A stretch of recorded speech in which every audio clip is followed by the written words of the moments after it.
Le CERAPS est un des laboratoires de cette faculté des sciences juridiques, politiques et sociales. Un laboratoire de recherche, donc, et plus précisément une UMR, unité mixte de recherche, rattachée à la fois au CNRS, à l'Université de Lille et à l'IEP de Lille, Sciences Po Lille. En tant que laboratoire de recherche, eh bien, nous hébergeons un certain nombre de chercheurs et d'enseignants-chercheurs titulaires, mais aussi évidemment des doctorants et des doctorantes, puisque un laboratoire de recherche a un rôle important en matière de formation doctorale.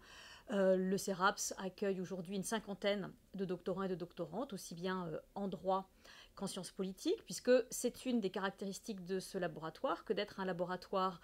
pluridisciplinaire, regroupant à la fois des juristes et des politistes, je l'ai dit, mais aussi des sociologues. D'ailleurs, sont adossés au CERAPS deux masters, à la fois le master de sciences politiques, qui comprend des parcours professionnels, mais aussi un parcours recherche, et le deuxième master adossé au CERAPS est le master droit du numérique, qui là est plutôt un master de droit. Les recherches qui sont menées au CERAPS s'inscrivent principalement dans trois axes, qui sont donc trois axes pluridisciplinaires. Un premier axe de recherche intitulé Gérer le vivant regroupe des recherches assez nouvelles au sein du CERAPS, même si elles ne sont pas non plus complètement pas uniquement des recherches récentes, mais disons qu'en tant qu'axe de recherche, c'est un affichage plus récent.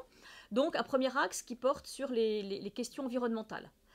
Un deuxième axe de recherche qui renvoie là à des recherches menées depuis très longtemps au CERAPS, intitulé Représenter les intérêts sociaux, regroupe lui des recherches qui portent à la fois sur la représentation politique, les élus, les partis politiques, mais aussi des recherches sur les mobilisations sociales, l'action collective, les mouvements sociaux, et plus largement sur la participation politique. Et puis nous avons un troisième axe de recherche qui porte sur les inégalités et les conflictualités territoriales, qui va regrouper aussi bien des recherches sur les sorties de conflits que des recherches sur les collectivités territoriales et les politiques, par exemple, de lutte contre les inégalités territoriales. Donc un troisième axe qui regroupe d'un côté, là aussi, des recherches assez anciennes au CERAPS sur les collectivités territoriales et les politiques locales, et des recherches plus récentes sur les discriminations et les inégalités sociales et territoriales.